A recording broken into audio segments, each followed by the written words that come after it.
Working the night shift as a security guard at South Trust Bank in Portland seemed routine, until I read the last paragraph in the instruction manual. If you see yourself on the security cameras, do not move. I thought it was a sick joke from the old guards. The time was 2:45 a.m. I was sitting in the surveillance room drinking coffee and checking the monitor screens. Suddenly I saw in camera number 10, which covers the back office hallway, someone walk in. He was wearing the same uniform as me and carrying the same flashlight and walking with the exact same gait. I broke into a sweat and the coffee cup fell from my hand. Fear and panic began to spread in my heart and mind. My heart started pounding against my chest like a drum. I stared at the screen with intense focus. The person suddenly stopped in front of the camera and began to mimic my movements with terrifying precision. I raised my hand to wipe the sweat from my forehead. He raised his hand and wiped his forehead at the same moment. This man was a living double of me, but his face had something wrong with it. His eyes didn't move with his head. They were fixed on the camera, on me. Suddenly the power went out in the room. Total darkness prevailed. Then I heard a hissing sound coming from my radio, a voice that sounded exactly like mine whispering, "James, you left the vault door open." And I hadn't gone down to the vault all night. I realized that this thing wasn't a ghost. It was trying to lure me into breaking the protocol. I tried to call the police, but the landline was dead. Then I heard the sound of heavy footsteps approaching the door. Footsteps walking with the exact same rhythm as mine. I couldn't stand being trapped any longer. I rushed out using the emergency exit toward the archive floor. The place was filled with thousands of old paper files. There I found something that made my nerves shatter. There was a photo wall of former bank employees. All of them had the same face as me. Yes, hundreds of photos of different people with different names, but they had my exact features. I realized that this bank wasn't just a financial institution. I heard a sound behind the shelves. I pointed my flashlight toward the sound and saw another guard. He was sitting on the floor trying to peel off his face with his bare hands. He was screaming without a sound because his mouth had completely disappeared. His skin had turned into a material like waxy plastic. He looked at me with eyes full of terror, as if he were begging me to kill him. Suddenly, the other double of me appeared from the shadows. He wasn't carrying a weapon, but he was carrying a mirror. He started bringing the mirror closer to me, and I felt a terrible pain in my face, as if my skin was being pulled toward the glass. My features began to disappear and transfer into the mirror, while the man's version became more realistic and vivid. He was physically stealing my existence. I ran toward the elevator, but when the door opened, I found that the elevator was full of mirrors on every side. I saw thousands of versions of me, and each one of them began to move independently. One laughing and one screaming, and one started reaching her hand out of the glass to grab me.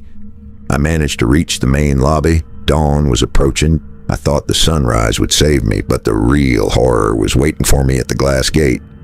There were customers waiting outside for the bank to open, families, businessmen, children, and when I looked at their faces, I let out a muffled scream that choked my throat. All of them, without exception, had my face. The entire city had been replaced by me. The man who was chasing me stood behind me and placed his hand gently on my shoulder and said, "Your shift is over, James. It's time to join the archive." I felt my body becoming light, and I began to turn into just a flat image on the bank wall. I saw myself, the double, taking my keys, adjusting his uniform, and opening the door for the customers with a calm smile. The customers entered and began talking to me, to the double, as if nothing had happened. As for me, I had become just a reflection trapped inside the main window glass. I see people passing by, touching the glass, wiping their faces, which are my face, and none of them hear my screams behind the glass. The tragedy isn't in death, but in the fact that I am watching my life being lived by someone else while I am stuck in visual nothingness. And every night a new guard comes to the bank, a guard with a different face, and I stand behind the glass trying to warn him with light taps of my fingernails. But he only sees his own reflection and waits for his turn to become just another picture on the wall. It was supposed to be a simple wedding at an isolated farm outside a small town in Oregon. The place was beautiful during the day. An old wooden barn converted into a venue. Yellow string lights hanging between the trees and soft music, and the usual laughter of families coming from all over. But the first abnormal thing happened an hour before the ceremony started. A man arrived that nobody knew. He was wearing a solid black formal suit. No invitation. No +1. He stood at the edge of the farm under the trees, not talking to anyone, just staring toward the barn. One of the organizers tried to ask him who he was, but he vanished before they could reach him. The matter was ignored. The ceremony began. The bride walked in and the music swelled. The clapping started. Everything was normal at first, but at the moment of exchanging vows, the power cut out suddenly. One single sound and everything went out with it. Then total darkness. For about 10 seconds, nothing happened. Then the sound of a baby crying was heard from inside the hall. Even though there were no babies in the corner, the power came back on. The sound vanished, but one of the guests was missing, the photographer. Everyone thought he stepped outside to take some outdoor shots, but minutes later, they found him behind the barn. His throat was slit, the camera was still running, recording a continuous video. The last shot in the recording was of the face of the same man everyone saw by the trees, that's standing directly behind the groom. But no one saw him at the time. At that moment, the screaming started. The party turned from a wedding into chaos. The barn doors were locked from the outside. The guests' cars were disabled one by one. The tires slashed with a knife. Phones had no signal. People were trapped inside the farm. Then something worse appeared. The bride vanished. She didn't leave with anyone. They hadn't seen her since the power outage.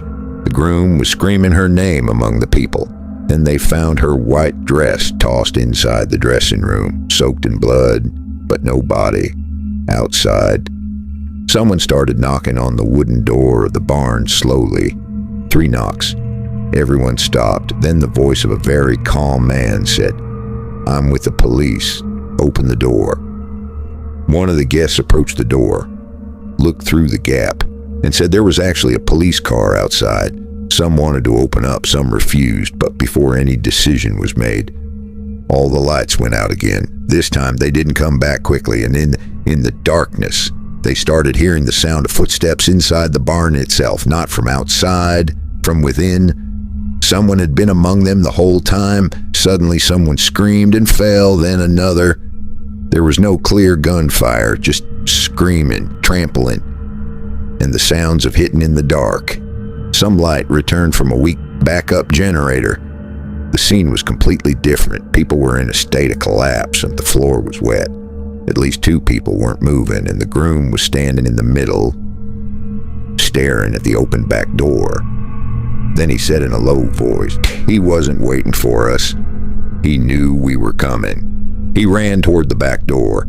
We followed him. Outside the barn, the forest was pitch black. A light rain started. Clear footprints led inside.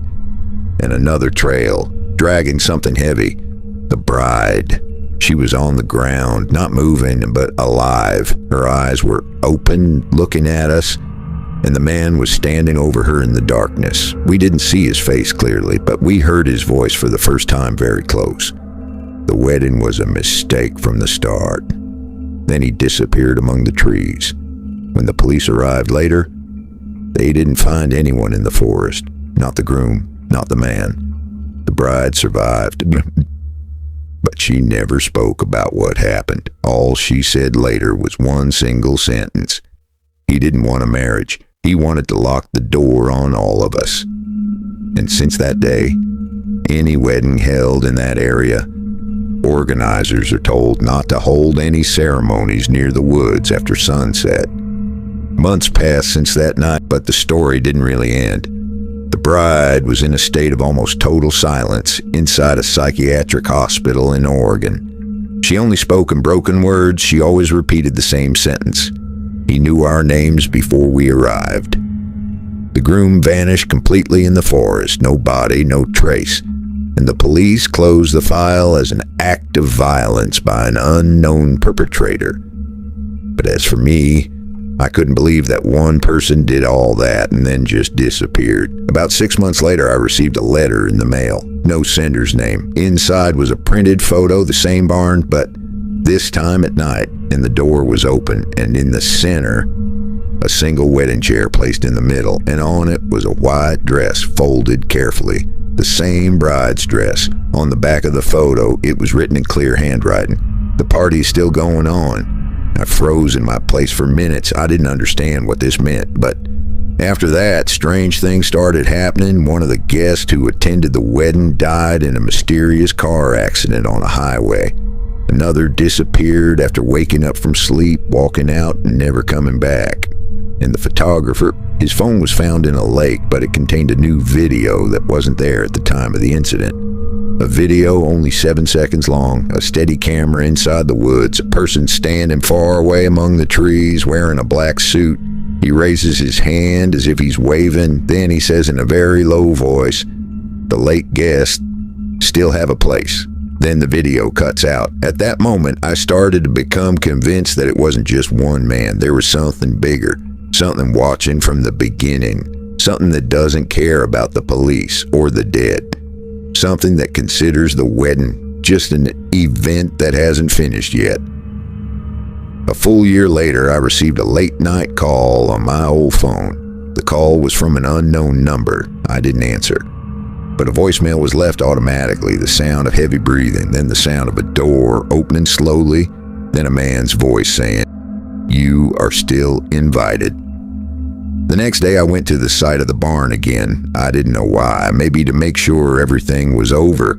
But when I arrived, there was no barn at all. The place was empty, just dirt ground, no arranged trees, no building, no signs of a fire, as if the place was never built in the first place. I stood in the middle, not understanding. Then I found something on the ground, a wedding ring covered in mud, and on the inside the groom's name was engraved. But the name was written twice, one recent and another much older, as if it had been there years before the incident.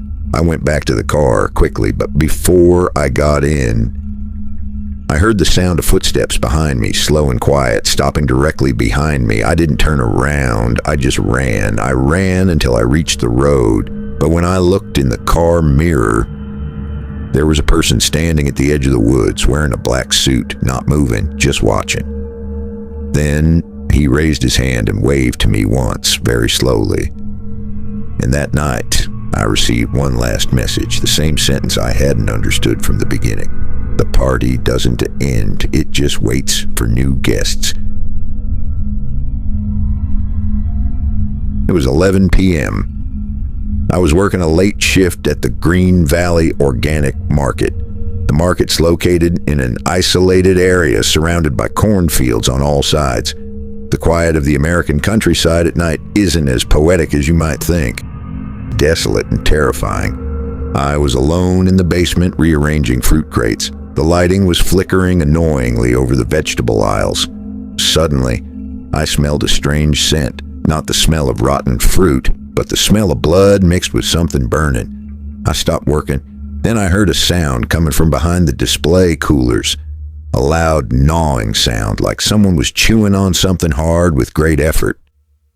I walked slowly toward the sound. The floor was wet with a dark, sticky liquid. I reached the end of aisle 4. There I saw a man wearing a torn construction vest. He was sitting on the floor with his back to me. He was holding something in his hand and devouring it with terrifying greed. I thought at first he was a hungry transient. I said in a trembling voice, "We're about to close." He didn't answer. He kept gnawing. Then he made a sound like a growl. Suddenly, he turned toward me. He wasn't eating fruit. He was devouring his own left hand. Yes, he had completely chewed off 3 of his fingers. His face was covered in blood mixed with a terrifying yellow smile.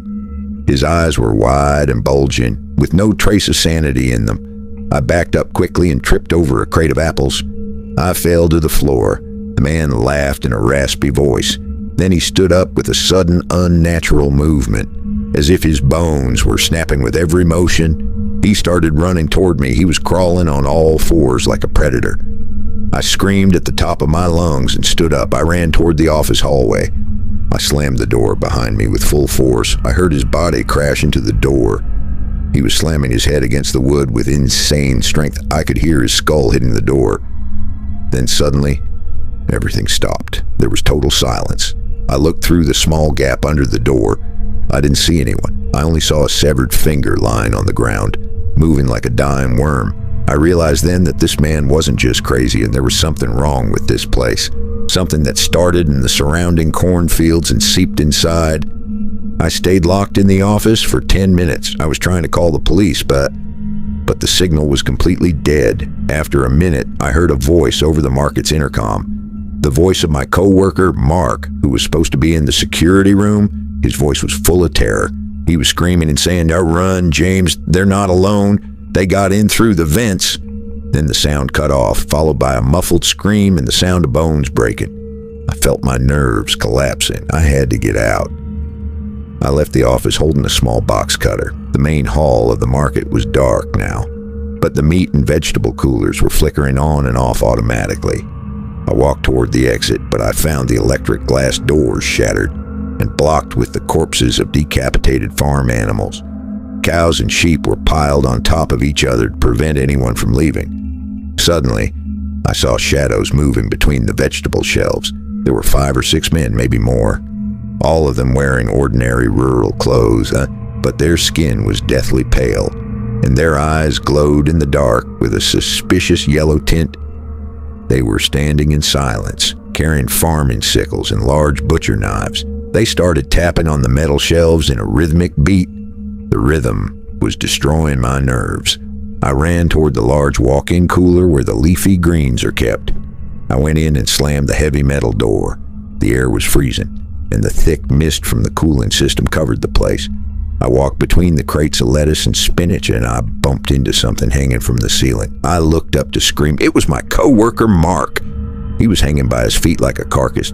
His stomach was completely ripped open, and it didn't have any human organs inside. I heard the sound of laughter coming from behind the wooden crates. An old woman stepped out. She was wearing a store apron. She was holding a large knife and humming an old rural nursery rhyme. She looked at me without saying a single word. I tried to back away, but found myself surrounded. The men who were outside had entered through the other door. They were approaching slowly, dragging their knives across the crates. I wasn't afraid of death, but of seeing these humans acting as if they were performing a routine job. As if slaughtering and butchering me was just order fulfillment. I felt the coldness of a knife touch the back of my neck. I kicked the crate behind me and lunged toward the large ventilation fan. It was spinning slowly. I pushed myself through it despite the cuts on my shoulder. I fell into the outdoor trash alley. I was bleeding, and I heard their heavy footsteps approaching the exit. I crawled through piles of trash and rot. The sky was pouring rain, and the lightning revealed the horror of the scene. The farm surrounding the market wasn't normal corn. There were corpses half buried in the soil, and the corn was literally growing through their chests. I realized that this market was nothing but a front for a massive human slaughterhouse. I ran toward the highway.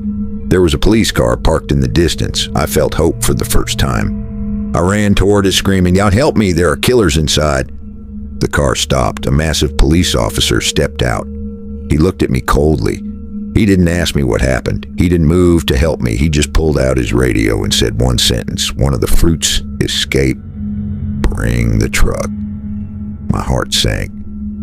The police, the farmers, the market, everyone was part of this nightmare. I tried to run, but he grabbed me by my hair with excessive force. He slammed my head against the car door until I partially lost consciousness. When I opened my eyes, I was lying on a long wooden table inside the packaging department of the market. I was bound with metal chains. Around me were dozens of customers. Yes, ordinary customers, families, children, wearing nice clothes. They were walking with shopping carts and inspecting the merchandise. I saw a woman inspecting my arm as if she were checking a piece of meat in a supermarket. She said to her husband, "This looks very fresh. It'll make a great dinner tonight." The little boy with her was holding a human finger and gnawing on it like a piece of candy. I screamed. I screamed until my vocal cords tore, but nobody cared. To them, I wasn't human. I was just an organic product. The thin man with the torn vest started approaching me with an electric chainsaw. He started it up. The sound of the engine was deafening. He started moving toward my leg slowly while wearing that yellow smile. I looked toward the far door. I saw a large delivery truck driving away from the market. It had written on it, "From the farm straight to your table." The lights went out suddenly, and I heard nothing but the saw cutting through bone and the sound of customers laughing as they congratulated each other on the bountiful harvest. The end wasn't my death. The end is that I am now part of the display. So if you buy meat or fruit from an isolated market in Pennsylvania, and you notice a strange taste, just remember that I might be there, watching you from behind the plastic wrap, waiting for your turn to be the next harvest.